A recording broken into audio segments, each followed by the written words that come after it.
विजेंद्र रेड्डी जी, इनेलो ने कर तो बहुत बड़े बड़े वादे किए हैं, बीजेपी ने भी कर दिए हैं, कांग्रेस ने भी कर दिए हैं, लेकिन अब सबसे बड़ा सवाल ये है कि बजट को कैसे मैनेज करोगे। क्योंकि देखिए जो भी सरकार आती है, इससे पहले बीजेपी से पहले कांग्रेस की सरकार थी, तब भी कर्ज है प्रदेश पर, उसके बाद भी दूसरी जो विपक्षी पार्टियां हैं वो कर्ज को लेकर टारगेट करती रही है। इनेलो अगर अब 7500 को लेकर बात कर रही है पेंशन देने के लिए, 21,000 बेरोजगार भत्ता, तो ये बहुत बड़ी बात है।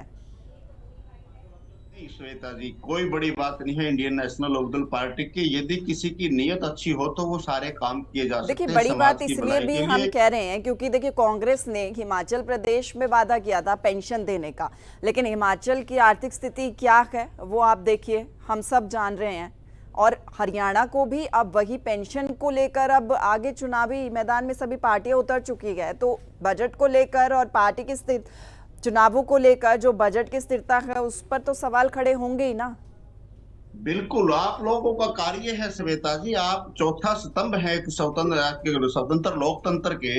आपके लिए ये बहुत जरूरी है प्रश्न उठाने, ताकि जनता के सामने आवाज जाए। लेकिन मैं ये कहना चाहता हूँ, हिमाचल प्रदेश के हालात खराब नहीं है श्वेता जी। हिमाचल प्रदेश के हालात खराब नहीं है, बल्कि वहां की कांग्रेस की जो बाल्टी है ना, बाल्टी जिसमें वो खजाना भरा जाता है, उसमें छेद बहुत ज्यादा है।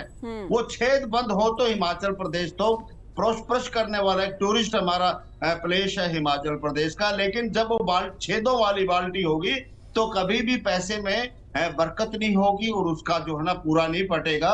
अगर आप छेद बंद करोगे तो पूरा सब कुछ काम सही होगा। और जहां तक भारतीय जनता पार्टी के आप घोषणा पत्र की बात करते हो, 10 साल तक प्रदेश में शासन कर रहे हो, 10 साल में आपने अकल नहीं आई कि वे कुछ करना है प्रदेश के लिए। आज ये घोषणा करते हैं कि 10 हम औद्योगिक केंद्र बनाने का काम करेंगे।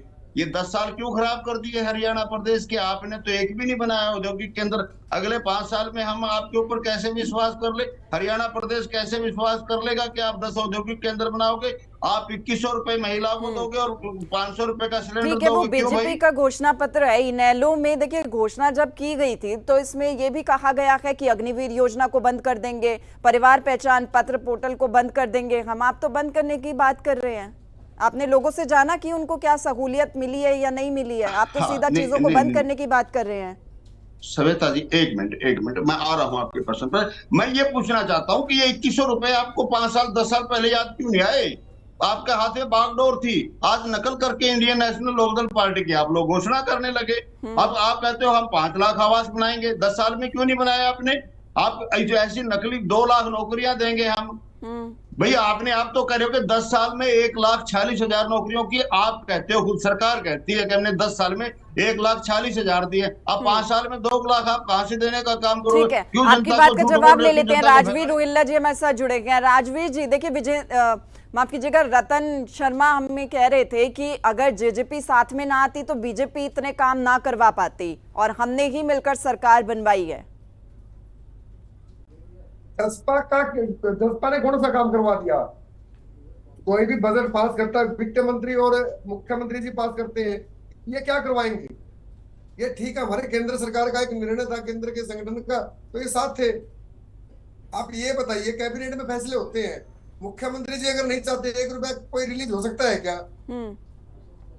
कोई भी 1 रुपया रिलीज हो सकता है क्या? जो भी काम किए भारतीय जनता पार्टी की सरकार ने किए, इनको महकमे दे रखे थे। भाई आप अपना जो एक प्रोटोकॉल होता है मंत्रियों के लिए, तो उस हिसाब से, और ये वो डिप्टी सीएम को भूमिका भी नहीं होती, कोई अलग से कोई प्रोटोकॉल भी नहीं होता उसका। ये ठीक है, ये भारतीय जनता 10 सीटें जीत के लाए, जनता को बहका के लाए। अब जनता इनको जवाब दे रही है, इनको गाँव में घुसने नहीं दिया जा रहा, हर गाँव में इनको अपमानित किया जा रहा है, इनसे सवाल पूछे जा रहे हैं, इनके नेता गली गली जाके माफी मांग रहे हैं। अब ये इतने ही अच्छे थे तो माफी क्यों मांग रहे हैं? रतन शर्मा जी बड़े खुले मन से बताइए आप, ठीक है, जवाब दीजिए रतन शर्मा जी। आप इतने अच्छे हो तो माफी क्यों मांग रहे हो जगह जगह जाकर? तो इन्होंने रातों रात क्यों हटाया इनको, और उनका नाम भी नहीं ले रहे पूरे हरियाणा। आप जवाब दीजिए, आप माफी क्यों मांग रहे हैं? सीधी बात, अगली बात फिर करेंगे। जैसे आडवाणी जी को गायब कर दिया, आप इनसे श्वेता जी पूछिए एक बार। खट्टर जी को गायब कर दिया, और सैनी साहब अपनी 56 दिन की बात कर रहे हैं। 56 दिन में मैंने ये घोषणा कर दी, वो घोषणा कर दी, वो 9.5 साल का कोई चर्चा नहीं कर रहे।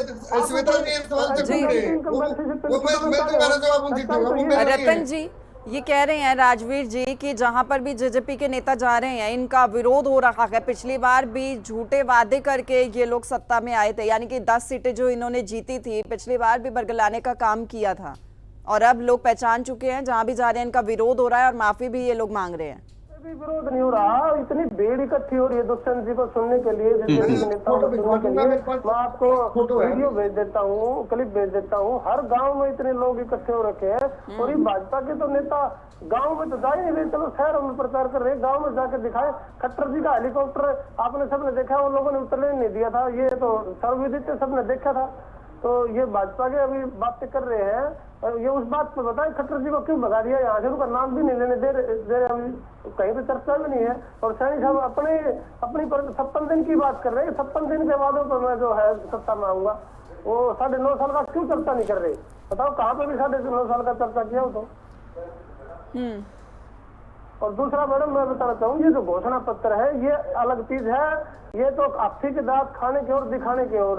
अभी कांग्रेस पार्टी ने घोषणा पत्र जारी किया है, और उसके 2 नेताओं ने भी अलग से अपना घोषणा पत्र जारी किया है। नीरज शर्मा जी ने घोषणा पत्र जारी किया कि मेरे को 2000 नौकरियां मिलेंगी, और मैं जो है हुड्डा साहब को सिफारिश करूंगा, और सिफारिश से नौकरियां लगेंगी। तो इसका मतलब जो बच्चे पढ़ रहे हैं, ठीक है, समय कम है, आप जल्दी से बता दीजिए कि जेजेपी कब तक अपना घोषणा पत्र जारी करेगी? मैडम 2 दिन के अंदर घोषणा पत्र हमारी उम्मीद ठीक है। विजेंद्र रेड्डी जी, नैलो का कब आएगा घोषणा पत्र औपचारिक तौर पर? हाँ, औपचारिक तौर पर मैडम 2-3 दिन में हमारा भी घोषणा पत्र आ जाएगा आपके बीच में। हमारा घोषणा पत्र 25 सितंबर का हमारा सम्मान दिवस मनाने जा रहे हैं चाइना में, और उस दिन हमारा घोषणा पत्र 25 तारीख को डिक्लेयर होगा। हो सकता है उससे पहले भी हो जाए।